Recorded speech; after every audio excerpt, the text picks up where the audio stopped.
nesse sábado, entre feriado e domingo, mas para a gente poder aproveitar e falar um pouquinho aí sobre o que é o tratamento do câncer, quais são as novidades, Congresso Brasileiro de Oncologia e também projeção aí para o ano que vem. Muito bem, então hoje a nossa conversa simples vai ser uma conversa simples sobre pesquisa clínica, a situação da pesquisa clínica no Brasil e os grandes congressos mundiais, entre eles o Congresso da Sociedade Brasileira de Oncologia Clínica, que aconteceu no último final de semana, né? No final da semana passada, 6, 7, 8 e 9 de novembro, com a participação maciça dos oncologistas de todo o Brasil, o mais importante congresso de oncologia que acontece aqui no Brasil, o segundo maior congresso de oncologia da América, né? E da importância da sociedade brasileira, o que ela significa. E essa nossa participação foi toda a equipe de oncologistas do Instituto de Oncologia de Juí e da Oncosite. E a tua presença, Fábio, em mais de 4 palestras, aulas, né? A gente destaca que dentre as participações foram 3.500 oncologistas participando do congresso, isso? Foram cerca de 4 mil inscritos, mais de 3 mil oncologistas. E a gente tem esse número hoje do censo que foi feito pela Sociedade Brasileira de Oncologia de 4.500 oncologistas em todo o Brasil. Então nós tivemos a participação de 3 mil, uma participação expressiva, devido à relevância do congresso, a possibilidade de a gente ter um evento anual onde a atualização da grande maioria dos oncologistas brasileiros é feita lá. Uhum. Lá estão presentes sempre os maiores expoentes em cada especialidade, em cada tipo de câncer, como câncer de mama, câncer de pulmão e as diversas áreas. E, obviamente, a nossa importância da equipe da Oncosite no cenário da pesquisa clínica. Para quem não sabe, eu sou diretor da Sociedade Brasileira de Oncologia desde o ano de 2017, onde eu fui, então, vice-presidente para a pesquisa clínica e participei de outras diretorias e, atualmente, fui eleito, agora na última eleição, para novamente mais um mandato de 3 anos, agora na posição de conselheiro fiscal. E atualmente sou coordenador do Comitê de Pesquisa Clínica da Sociedade Brasileira, comitê esse então que cuida de todas as políticas de pesquisa clínica da sociedade. Para quem não entende bem, eu acho que é importante a gente contextualizar, são 700 mil casos de câncer novos no Brasil por ano. Essa é uma projeção feita pelo INCA, pelo Instituto Nacional de Câncer. Desses 700 mil, 75% desses pacientes vão ser tratados pelo SUS. Só 25% dos pacientes brasileiros têm acesso a algum plano de saúde. Então, como se estabelece essas políticas públicas? Quem coordena isso junto ao governo para que a gente trabalhe o acesso aos novos tratamentos que são atualizados agora a cada 6 meses? Então, a Sociedade Brasileira de Oncologia é o órgão que faz toda essa coordenação das diretrizes de oncologia, reunindo os melhores especialistas. Essas diretrizes para o tratamento de cada tipo de câncer, elas são revisadas e publicadas anualmente. Então, primeiro, a parte de ensino, a parte de estabelecer quais são os tratamentos ideais para o paciente brasileiro hoje, independente do tipo de câncer, independente do estágio do tipo de câncer. Segundo, a articulação política. Quem conversa, então, com o Ministério da Saúde para tentar trazer os melhores tratamentos para o SUS? Quem faz a articulação também com os planos de saúde, estabelecendo uma melhor possibilidade de atividade profissional para cada um dos oncologistas? Quem faz a titulação desses oncologistas? E aqui nós podemos exemplificar bem isso. O Dr. Aníbal tem título de especialista pela Sociedade Brasileira de Oncologia desde 2019. Então, 18. Foi quando passou a existir a especialidade de oncologista clínico, porque antes todos eram cancerologistas, que colocava no mesmo pacote quem era cirurgião, quem era clínico, e agora a gente conseguiu estabelecer isso como uma especialidade, a oncologia clínica. Que foi uma luta e uma conquista da Sociedade Brasileira de Oncologia Clínica. Então, toda a parte de capacitação, de regulação, capacitação, por exemplo, em pesquisa clínica, que é feita aqui no Oncosite, em Juí, desde 2018, nós estamos recebendo agora um novo grupo de oncologistas, no início de dezembro, onde eles fazem uma imersão de 3 dias aqui no nosso centro para capacitá-los para trabalhar em pesquisa clínica. Isso começou só no centro de Juí em 2018 e atualmente engloba instituições do nível da Rede DOR, do ICESP, que é o maior hospital de câncer da América Latina, e também do INCA, né, que é o nosso Instituto órgão Nacional do Câncer. E para nossa felicidade e o nosso orgulho, o Oncosite está também presente nesse grupo. Então tudo isso é papel da sociedade. E uma vez por ano, no congresso, então são feitas as atualizações, onde o oncologista associado pode ter o privilégio de ter aulas sobre, né, os mais diferentes tipos de câncer com os melhores especialistas, e também aproveitar o congresso não só para atualização, mas para conhecer um pouco melhor como andam as políticas públicas. As sessões de acesso e políticas públicas desse ano estavam bem lotadas, porque a nossa dificuldade, o nosso trabalho é exatamente esse. Conhecedor de qual a melhor opção de tratamento para o paciente do câncer, como é que a gente faz que esse tratamento chegue até o paciente? Nós temos tratamentos hoje que podem chegar facilmente a R$100 mil por dose, por ciclo. Tratamentos como o Carticel, por exemplo, que chegam a R$3 milhões o transplante. Então, quem banca, quem financia, eu tenho acesso pelo SUS, vai ter acesso pelo SUS algum dia. E aí nós chegamos na pesquisa clínica, que é a maneira mais prática e eficiente do paciente ter acesso a todas essas tecnologias inovadoras em primeira mão e também de forma gratuita. Então é a democratização do acesso ao tratamento. Por quê? Porque no Brasil hoje nós dependemos ainda de demandas judiciais que nós sabemos que não são a melhor escolha quando a gente fala em tratamento. O que nós precisamos é incorporar os novos tratamentos à tabela do SUS, só que isso demanda tempo e isso esbarra sempre na questão orçamentária. Então nós temos, por exemplo, tratamentos que estão aprovados, entre aspas, pelo SUS há 3, 4, 5 anos e que nunca chegaram ao paciente. Por quê? Porque sempre esbarra na previsão orçamentária, já que os gastos eles estão cada vez mais elevados. Tudo isso é papel da sociedade. Então, um médico de Juí fazer parte da sociedade, da diretoria, também possibilita que a gente tenha em primeira mão voz ativa junto às necessidades dos pacientes com câncer e às necessidades também dos médicos oncologistas que estão na ponta, trabalhando seja pelo SUS, e aqui a nossa experiência de mais de 20 anos trabalhando, né, num serviço público como a gente trabalhou junto ao SUS. Então a gente consegue falar não só de pesquisa, mas também de acesso público e acesso privado, que agora é a nossa realidade do Instituto de Oncologia de Juí, onde nós também pretendemos entregar para aquela população que tem um plano de saúde, ou que tenha acesso e queira um tratamento diferenciado, um tratamento dentro de uma clínica moderna, com os melhores protocolos, com a melhor equipe médica. É importante frisar hoje que nós contamos com 6 oncologistas e uma hematologista. Mais cirurgião oncológico, intensivista. E todos os contatos que dentro da nossa rede nós temos, não só com todos esses oncologistas do Brasil inteiro, e é isso que também a minha posição na Sociedade Brasileira de Oncologia traz, mas de parcerias como o Hospital Moinhos de Vento. Nós temos pacientes hoje nossos que não tem alternativa de poder tratar aqui, por exemplo, que precisam de uma complexidade hospitalar e que não tem em Juí. Então acabam sendo direcionados para um acesso em primeira mão para o Hospital Moinhos de Vento, que foi considerado agora o 2º melhor hospital do Brasil e o 3º melhor hospital da América Latina. E nós temos essa parceria e também a possibilidade de estampar a marca do Hospital Moinhos de Vento na nossa fachada lá do Instituto, que nos dá muito orgulho. E também parceria com outros grupos que trabalham com pesquisa clínica, que trabalham com conhecimento e com atualização.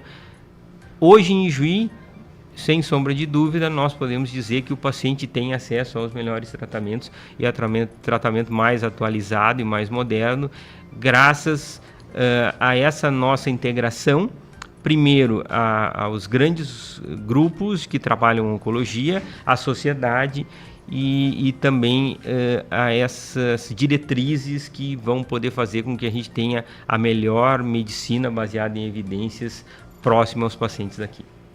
Eu prestando atenção lá, uma das vantagens de um congresso, congresso é de congregar, então é também para a gente conhecer os oncologistas de todo o Brasil. É o lugar onde os oncologistas de todo o Brasil se encontram. E para quem está nos ouvindo, quando às vezes você está conversando com o seu médico e você dá uma referência de um médico lá de São Paulo, lá do Rio, lá de Porto Alegre, da mesma especialidade, e ele fala, não, eu conheço ele, eu já estive com ele num congresso, é nesse ponto que nós nos conhecemos no Brasil todo. Que quando você vai consultar, às vezes lá em Porto Alegre ou em São Paulo, alguém fala do Dr. Fábio, claro, o Dr. Fábio é conhecido nacionalmente e internacionalmente, pelo destaque que tem também na pesquisa clínica e na sua atuação como oncologista. Mas é ali que eles vão falar do Dr. Aníbal, por exemplo. Né? Alguém de São Paulo fala assim, eu conheço o Dr. Aníbal. Conhece porque acabou se encontrando num congresso, é a oportunidade da gente também fazer conexões. Né? Foi muito importante para a equipe, esse talvez, Fábio, dos congressos brasileiros que eu tenha participado contigo, tenha sido o congresso de maior conexão, onde mais rede de conexões a equipe do Instituto de Oncologia de Juí, da Oncosite, fez. Né? E também a sua eleição, a sua permanência na diretoria, só explicando um pouquinho. A diretoria em si foi chapa única. O único cargo que teve eleição no Brasil todo, tiveram concorrentes diversos, e elegeu-se apenas um, foi o cargo do Dr. Fábio do Conselho Fiscal. E essa posição nova no Conselho Fiscal. E essa eleição maciça, o Fábio teve uma maioria avassaladora de votos. Te colocou, e é o que eu percebi dentro do Congresso, também numa posição de mais destaque, mais respeito. Ou seja, né, você foi eleito dentro de outros que poderiam ter sido escolhidos pelos colegas, pelos pares, né, para retornar. Então é uma escolha do oncologista do Brasil que tu permaneça na sociedade. Das participações, olha lá, são 4.000 participantes no congresso, apenas a gente enche algumas mãos aí com os palestrantes. Quantas palestras, quantas sessões você teve participando nesse congresso? Todas que envolviam pesquisa clínica. Por eu ser o coordenador do comitê, automaticamente eu também fui convidado para fazer parte da comissão organizadora, junto com outros colegas de expressão em pesquisa clínica que fazem parte do comitê. Então nós organizamos todas as sessões.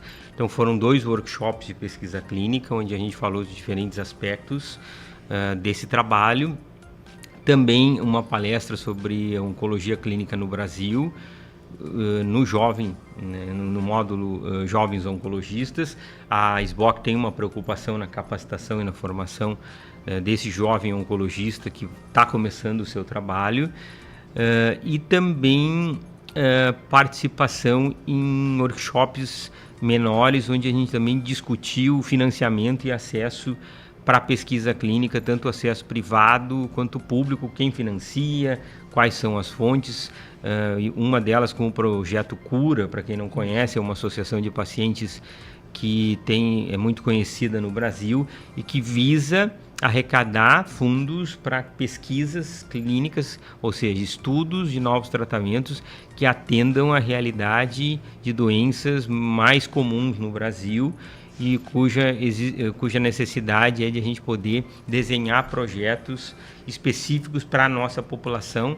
Lembrando, a população brasileira é bastante diversa, então a gente precisa trabalhar com isso. Participo também junto com o Comitê de Diversidade sobre esse assunto tão atual, que é a inclusão e a diversidade nos tratamentos, e na pesquisa clínica isso não é diferente. E na participação e inclusão também, a gente falava sobre, e lá eu tive contato com um grupo de mulheres negras, né, de mulheres pretas, oncologistas clínicas, né, claro, que é a inclusão também de você ter acesso também à formação. Né? E que fazem um trabalho maravilhoso, porque elas o que elas visualizam? Infelizmente, a população negra, a população preta é uma minoria. Você vê poucos médicos pretos ou negros. E a gente tem que mudar essa realidade, que é uma realidade difícil, porque implica em condições econômicas, essa população tem menos acesso. Então essa é a primeira coisa, e obviamente que depois também trazer mais acesso a essa população para o tratamento com câncer. E nós já colocamos aqui, nós temos hoje em torno de 56% da população brasileira negra, se declarando negra. E apenas 7% dessa população participam de estudos clínicos. E também a questão social, porque nós também já colocamos que quando se compara o tratamento do SUS com o tratamento privado, o desfecho da população do SUS é 40% pior do que a população privada, que tem acesso a melhores tratamentos. Então isso também é um problema social que precisa ser resolvido. Isso também faz parte do trabalho da Sociedade Brasileira de Oncologia. E o mais interessante, falando então também em acesso e em diversidade, nós invertemos o fluxo, porque geralmente o médico do interior, ou o centro do interior, tem aquele complexo de vira-lata, e ele vai buscar capacitação junto às capitais. E hoje nosso trabalho é tão reconhecido, depois de 20 anos trabalhando com pesquisa clínica, que os outros centros, os outros oncologistas vêm buscar essa capacitação e nos utilizam como referência. Então é muita responsabilidade nós sermos referência. Outros centros de pesquisa estão abrindo por aí, isso graças ao trabalho até político que eu fiz da aprovação da lei da pesquisa clínica esse ano, depois de 10 anos. Isso faz parte de um crescimento que nós idealizamos, que nós imaginamos e que vai democratizar mais o acesso a tratamentos e a pesquisa no Brasil inteiro. E eu acho que esse é um legado muito bacana que a gente vai deixar aí para a sociedade. E é óbvio, né? Quando a gente trabalha no interior, a gente sofre determinados preconceitos, a gente sofre às vezes até uma incompreensão das próprias pessoas locais que não entendem muito como é esse trabalho. A gente tem que quebrar barreiras, nós precisamos desmistificar algumas coisas, mas isso veio sendo feito ano após ano e estamos muito felizes, nós como equipe, o Aníbal faz parte de toda essa trajetória, de poder ver o respeito e a repercussão que o nosso trabalho tem a nível nacional, junto com os colegas, junto com a sociedade, o que não é pouca coisa e que nos estimula muito para que no futuro a gente possa sonhar em trazer cada vez mais projetos, estudos e novos tratamentos para a população de Juí e da região. E novas grandes parcerias, né, Fábio? Como essa parceria com o Hospital Moinhos de Vento e com a forma como a Oncosite, que você transita entre todas as grandes instituições. Hoje, a oncologia no Brasil é dividida em grandes grupos, né? Então tem lá a Rede DASA, tem lá a Oncoclínicas, tem a Rede DOR, né? O próprio Hospital Einstein, o Sírio-Libanês. E a gente percebe que a sociedade brasileira, a diretoria é composta de membros desses grandes grupos. E eu ali observando, o único do interior do Brasil é você. Dentro desse grupo, sim.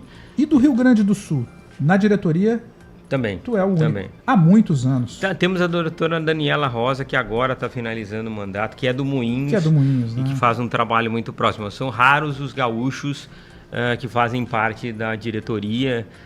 Geralmente os médicos do Sudeste, São Paulo e Rio de Janeiro, são os que estão mais próximos. E das grandes Minas cidades, Gerais, né? Das grandes cidades, das capitais. Mas via de regra das capitais. Das capitais. Então, inclusive a Daniela Rosa, que é de Porto Alegre, né? Então, vamos... E o interessante também é que a sociedade ela se modernizou e é um momento histórico para a sociedade, onde os últimos 3 presidentes eleitos são mulheres. São mulheres, né? A diretora executiva é mulher. Então, esse ano a gente estava vendo lá uma presidência da SBOC composta só por mulheres e que dá um toque todo diferente e especial na forma de condução e a sensibilidade que elas têm de lidar com diferentes assuntos e dos projetos que estão acontecendo.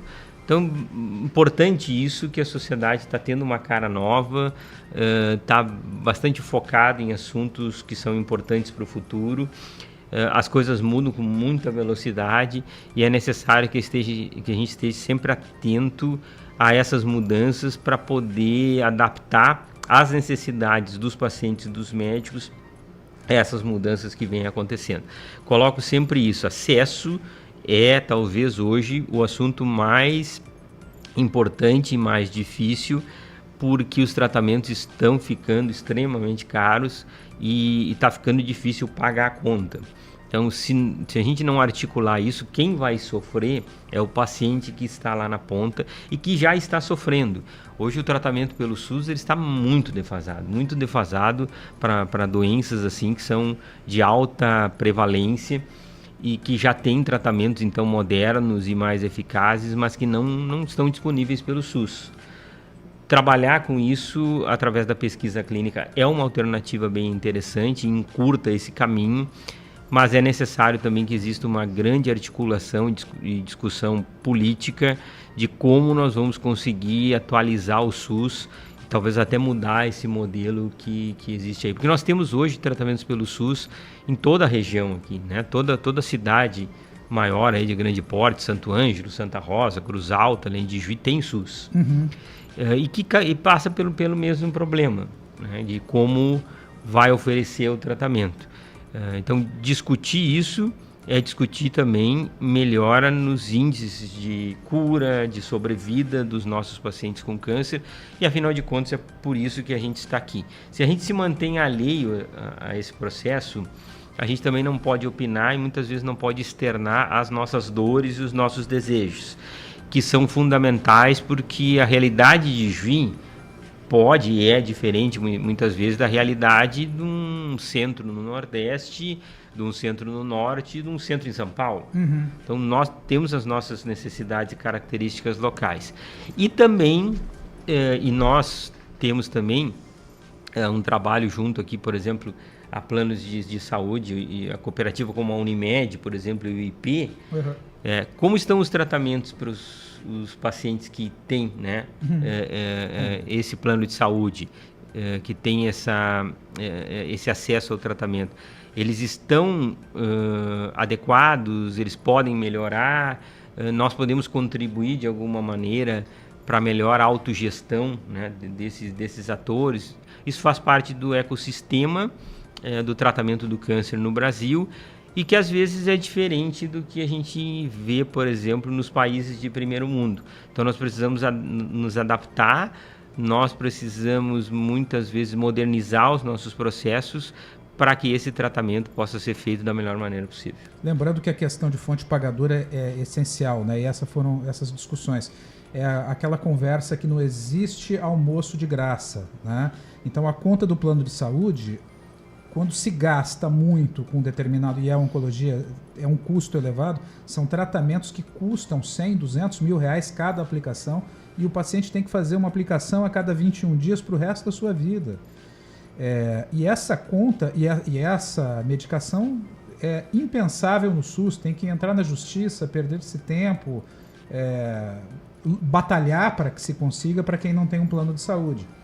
O plano de saúde é obrigado a pagar, mas essa conta vai sair lá do contribuinte, ou seja, aumenta o valor do plano de saúde de todo mundo quando você tem que custear coisas altas. Então, esse é o tamanho do ecossistema, né? Você vai diminuir também ali da fonte pagadora. Claro, e que precisa ser autossustentável para dar o tratamento adequado para o paciente nas mais diversas especialidades, não só a oncologia. Só que a oncologia acaba sendo uma das especialidades mais caras, porque os tratamentos são caros. E o interessante, por que o tratamento é caro? Porque uma pesquisa ela exige um investimento de, às vezes, mais de $1 bilhão. E nem toda pesquisa dá certo. Uhum. Então, o investimento ele é alto e, obviamente, que dentro desse negócio, a própria indústria farmacêutica precisa retirar esse investimento depois com a patente e a comercialização do seu remédio. Ah, mas então não era melhor fazer isso com dinheiro público? Se a gente não tem dinheiro público nem para bancar os tratamentos convencionais... Nem para a escola pública primária. Investir dinheiro num negócio tão arriscado, né, é irresponsabilidade. E a gente acabou percebendo na conversa lá no Projeto Cura, onde estavam representantes do Ministério da Saúde e do Ministério da Educação e do CNPq, falando justamente de investimentos. E a gente percebeu que o investimento da indústria farmacêutica no ano passado, né, nesse ano, em pesquisa clínica, foi 20 vezes maior do que todo o investimento em pesquisa, incluindo em pesquisa básica do governo federal. Né? E é obviamente que a gente tem um paradoxo de ver que os investimentos públicos eles estão diminuindo e os investimentos privados aumentando. Mas como a gente faz esse link e de que maneira a gente tem que otimizar todos esses recursos, ele é fundamental. Então nós temos o nosso papel, e aí um papel político sem ser político, né, de fiscalizar, de sugerir, de estar sempre junto aos órgãos do Ministério da Saúde, cobrando, sugerindo, modificando leis, adequando normativas e resoluções para que esses tratamentos possam ser acessíveis e também que a gente não desperdice dinheiro em tratamentos ineficazes e que são caros. Então, por isso que as diretrizes elas são tão importantes. Quando você tem lá uma diretriz para um tratamento de um tipo de câncer, que ela foi elaborada por um grupo de 10 super especialistas naquela doença de todo o Brasil, ali você tem uma posição isenta, idônea e que pode servir de guia para qualquer decisão em qualquer parte do Brasil. Então, isso tem muita força e nós precisamos cada vez mais nos orientarmos por essas diretrizes, porque aí você não tem nenhum tipo de conflito de interesse, nenhum viés econômico. As pessoas estão ali, é importante dizer, quem faz essa diretriz não recebe absolutamente nada por isso. É um trabalho voluntário e gratuito para manter então essa isenção e esse compliance referente a determinar qual é o melhor tratamento. Muito bem, estamos aqui no Simple Talk, uma conversa simples sobre saúde. Estamos conversando com o médico oncologista, diretor lá do Instituto de Oncologia de Juí e da Oncosite, Dr. Fábio Frank, meu colega, meu companheiro de estrada aqui de tantos anos. Estamos falando então, na conversa simples, sobre a atual realidade da oncologia no Brasil, como estão as pesquisas clínicas, a participação do Dr. Fábio Frank e toda a equipe da Oncosite, de oncologistas da Oncosite, no Congresso Brasileiro da Sociedade Brasileira de Oncologia Clínica, na presença do Dr. Fábio Frank como diretor e reconduzido à direção da Sociedade Brasileira de Oncologia Clínica. E no próximo bloco, continue nos acompanhando, nós vamos falar um pouco mais sobre o Projeto Cura, sobre as entidades que compõem o Projeto Cura, da importância da tua participação com esses grandes nomes da oncologia e da saúde do Brasil. E o próximo congresso agora que o Dr. Fábio Frank está indo, que é o encontro anual sobre câncer de mama em San Antonio, no Texas. Esse é o Simple Talk, uma conversa simples sobre saúde, um programa aqui da Mundial FM e que vem através do Instituto de Oncologia de Juí, da Oncosite Pesquisas Clínicas e da Oncocell Genômica. Nós vamos para um breve comercial e siga que daqui a pouco a gente continua essa conversa. Muito bom dia, estamos de volta aqui com o Simple Talk, uma conversa simples sobre saúde. Aqui é o Dr. Aníbal Nogueira.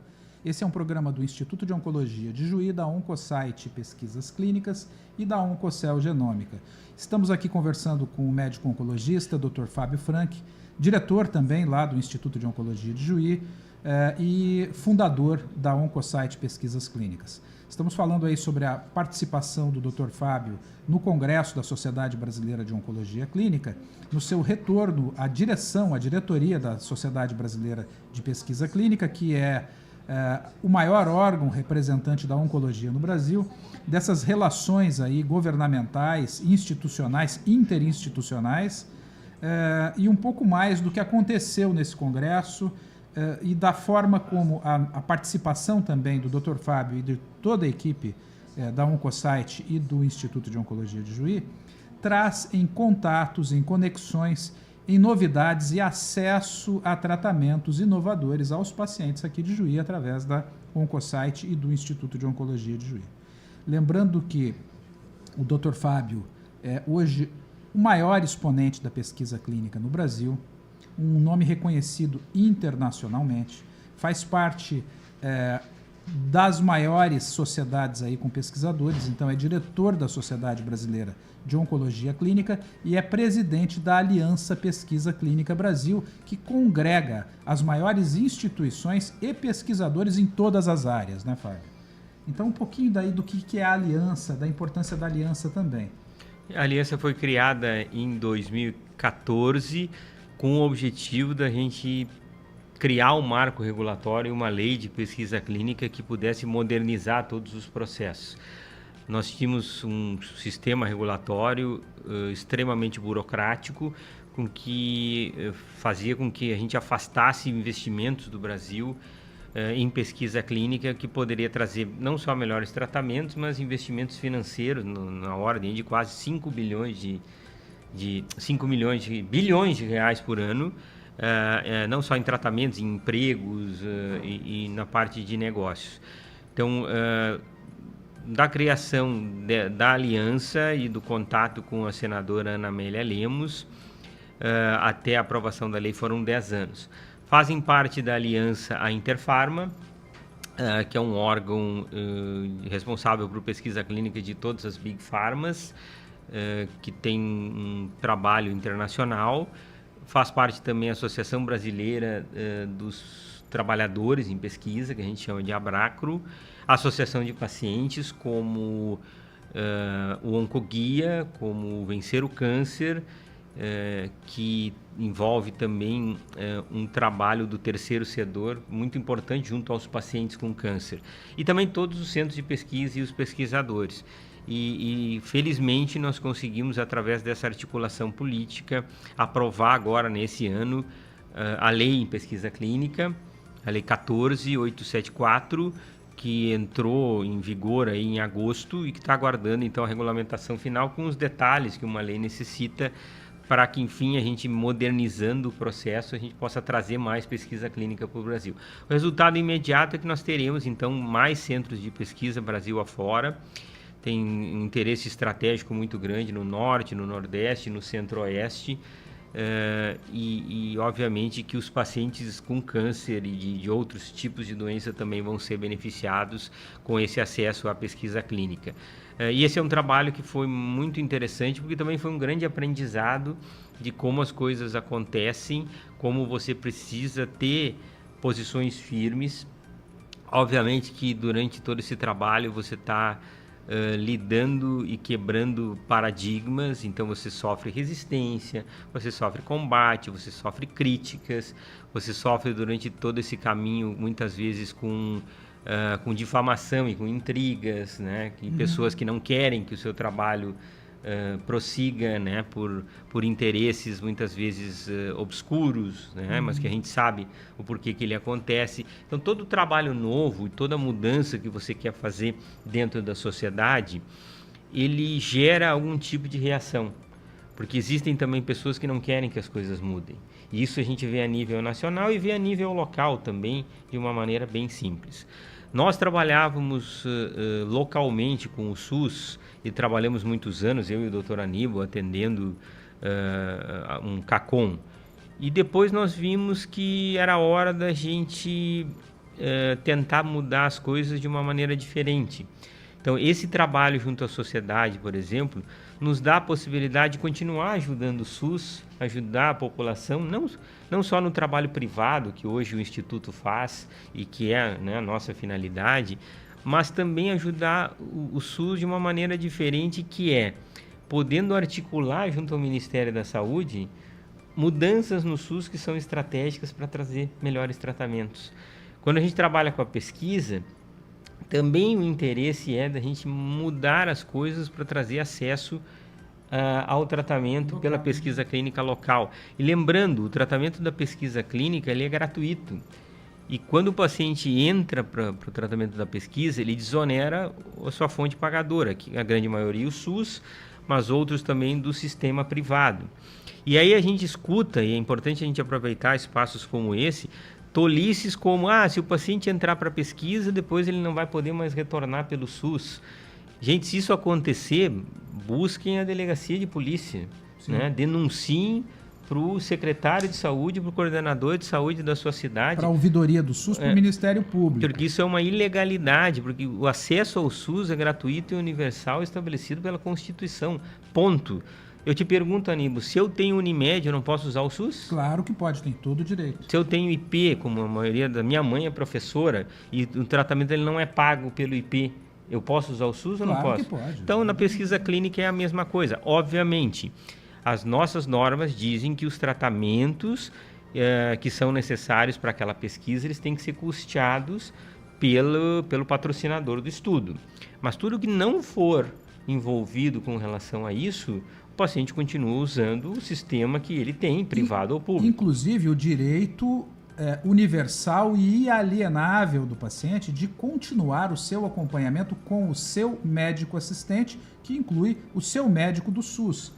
Tanto lá da alta complexidade, onde ele está, no CACOM, no UNACOM, onde ele esteja, quanto o seu médico lá do posto de saúde que o conhece, da vizinhança. Então isso não existe. Tem uma situação bem interessante, o Hospital Einstein, que eu acho que não preciso citar aqui a importância e a relevância dele no cenário nacional, ele atende pacientes privados, mas ele tem um hospital do SUS, que é o Hospital Santa Catarina, que aliás é um hospital de excelência. Então o que ele faz?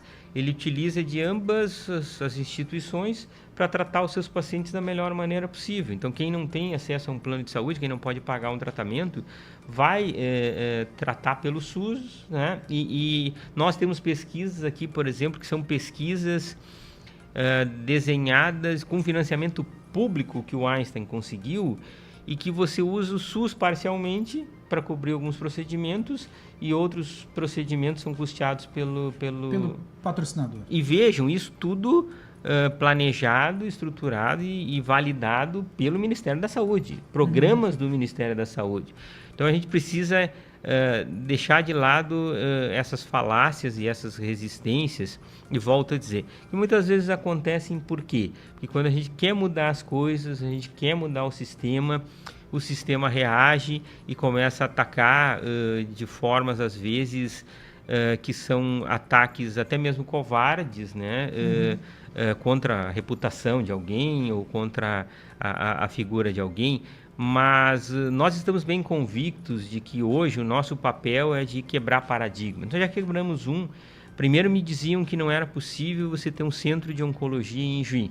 Que isso nunca iria acontecer. Há 22 anos atrás. Conseguimos. Depois se dizia que não era possível fazer pesquisa de ponta no interior do Brasil. Conseguimos criar um centro que hoje tem conhecido internacionalmente. Depois diziam que também os médicos do interior e que não tivessem ligado a nenhum grupo maior ali poderiam fazer algum trabalho político, poderiam estar junto da sociedade brasileira. Também conseguimos isso. Só que, óbvio, isso tem um custo, né?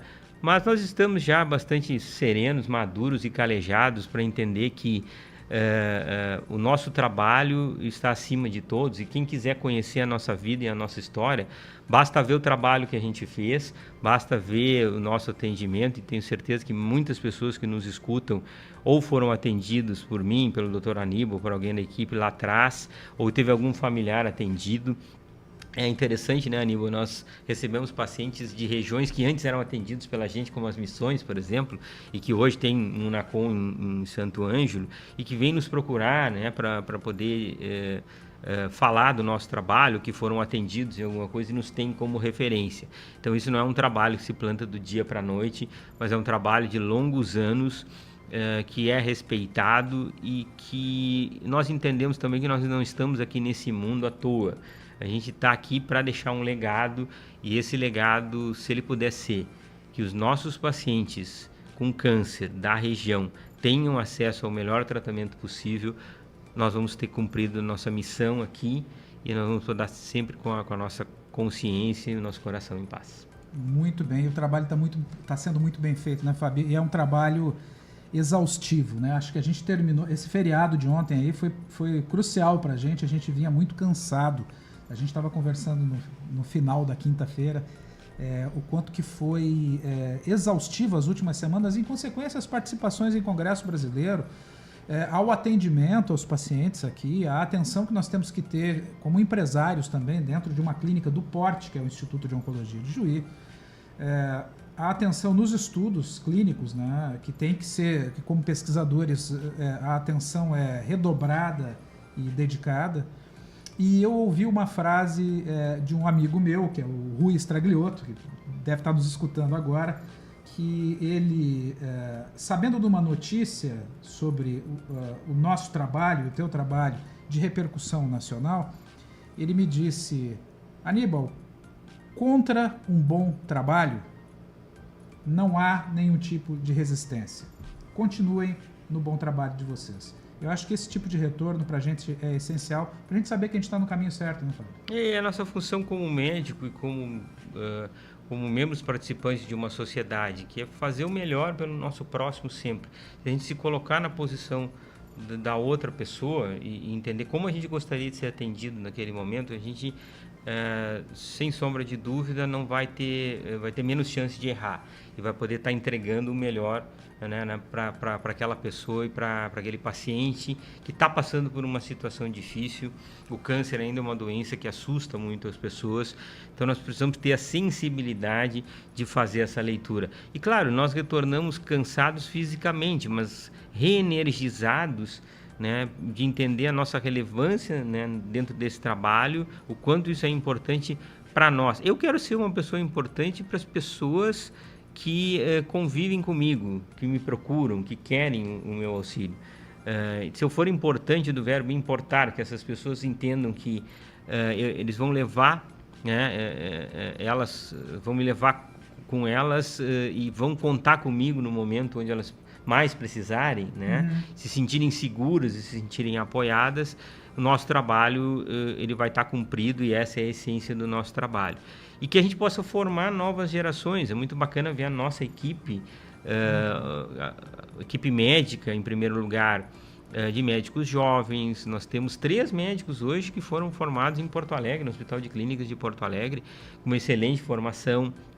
É uma hematologista que veio de Curitiba, de Florianópolis, e nós temos toda a estrutura e toda a formação e toda a capacitação, e é esses jovens que vão continuar o nosso legado e o nosso trabalho nesse momento que nós assumimos algumas posições que são posições estratégicas para a gente continuar batalhando por melhores condições para os nossos pacientes e para os nossos tratamentos. E aí vem a questão do Projeto Cura, que você anunciou aí no bloco. O Projeto Cura, na verdade, ele se trata de uma ONG que foi criada pela Fernanda, uma ex-paciente com câncer, que assumiu esse desafio nobre de tentar angariar fundos para desenvolvimento de pesquisas científicas para a cura do câncer e com problemas puramente brasileiros, de alguns tipos de câncer que são mais comuns no Brasil e principalmente para a população mais carente. Então, eu faço parte desse projeto como apoiador e tento, na medida do possível, ajudá-los a crescer e ajudá-los a se desenvolver. Fazem parte do Projeto Cura também o Dr. Carlos Barrios, que é uma referência em pesquisa clínica em todo o Brasil e que foi uma inspiração para o meu trabalho, para tudo que ele começou lá atrás. E a gente entende que também é uma maneira de nós podermos auxiliar a nossa população. Vejam, eles têm projetos hoje, programas de rastreio de câncer dentro de favelas, de entender como o câncer se comporta na população negra, né? Diferente da população de outras raças e de outras etnias. Então, projetos sociais que são muito bacanas, de tentar trazer melhores tratamentos para o SUS. Então, isso faz parte também do nosso compromisso social. E apesar de a gente não estar mais agora ligado diretamente a um serviço SUS, nós continuamos fazendo esse trabalho e talvez numa dimensão muito maior. Muito maior, até trazendo recursos para o SUS local aqui anonimamente, né? Recursos vultosos, vindos da iniciativa privada, sem um centavo de dinheiro público. De doação que é feita através do reconhecimento do nosso trabalho, porque obviamente o nosso trabalho ficou muito linkado ao nome da cidade. Quando se fala na cidade, no nosso nome se linka a cidade e ao contrário também é verdadeiro. Muito bem. E agora também o Dr. Fábio está indo dia 19, né, para o Texas, para San Antônio. Dia 19, certo? Dia 19. Dia 9, desculpa. O congresso agora acontece do dia 10 ao dia 14 em San Antônio. é o que a gente chama de San Antonio Breast Cancer Symposium, que é um simpósio anual com o que existe de melhor em termos de tratamento de câncer e de pesquisa em tratamento de câncer. Então, eu já vou ter várias reuniões programadas lá para programação e planejamento de estudos em câncer de mama, que certamente vão poder vir aqui para o nosso centro. Então, linhas de tratamento muito interessante. Então, nos acompanhem aí que vem muita novidade boa para o ano que vem. E existem grandes tratamentos novos surgindo aí para o câncer de mama. Está participando como autor de algum trabalho desse congresso, Fábio? Esse congresso especificamente não, mas vou participar de alguns comitês para discutir pesquisa clínica representando aí o Brasil e a América Latina. Lembrando que na ASCO desse ano, a ASCO é o Congresso da Sociedade Americana de Oncologia, o maior congresso do mundo de oncologia. Você esteve como autor principal em 3 trabalhos. 3 trabalhos e 2 no Congresso Europeu agora que aconteceu em Barcelona em setembro. Mas envolvido em mais de 12 ou 13 trabalhos, né, desses congressos. Citado sim como centro participante. Então isso também fruto do nosso trabalho desses últimos anos. Se a gente for só para vocês terem uma dimensão do que é isso, se nós formos lá num chefe de departamento de uma Universidade de São Paulo, de uma Unicamp, é raro alguém que tenha aí 4 publicações, 3 publicações, 2 publicações anuais em revistas científicas de importância, de relevância mundial. E dificilmente tu acha algum médico em alguma especialidade, em qualquer lugar do Brasil, que participe aí num congresso mundial como autor ou envolvido em um projeto. E você é envolvido em mais de uma dezena de projetos e aí como autor principal nos principais congressos de 2, 3, de mais do que 2, 3. Isso dá um orgulho muito grande de trabalhar contigo, né, Fábio? E de ser parte dessa equipe. E é um orgulho, acho que assim, olha, todo mundo aqui em Ijuí, em toda a região, tem que ter um orgulho muito grande do Fábio como ijuiense, como nascido em Ijuí. E sem dúvida, Fábio, você é o médico de maior expressividade nacional e internacional que já passou aqui por Ijuí. Eu falo isso conhecedor da história da medicina de Ijuí. E você tem uma humildade tamanha que você nunca fala nisso. Eu tenho que te arrastar para a rádio para você falar do que está acontecendo. E eu acho esse canal aqui que a Mundial FM coloca, ele tem trazido muito do que nós temos feito em Ijuí de relevância nacional e principalmente do que tu tem feito. Isso é muito importante que as pessoas saibam.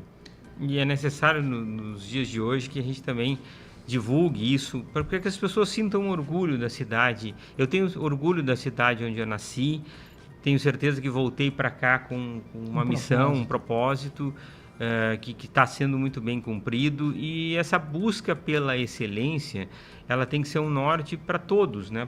Para a vida de todos. Quando a gente foca em tentar sempre o melhor para os nossos pacientes, a gente vai conseguir também que isso se reverta no melhor para a gente e que a gente possa sempre fortalecer a região, o local onde a gente trabalha.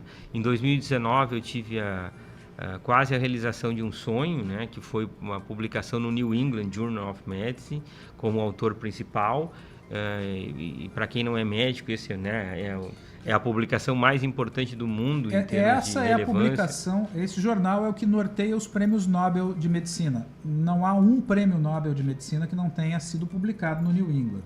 Então, e é a revista mais difícil de ser publicada para um tratamento que foi inovador e que mudou então a prática do tratamento do câncer de mama, tirando os pacientes da quimioterapia e possibilitando a eles acesso a um tratamento por via oral em comprimidos, que são os inibidores de CDK4 e 6.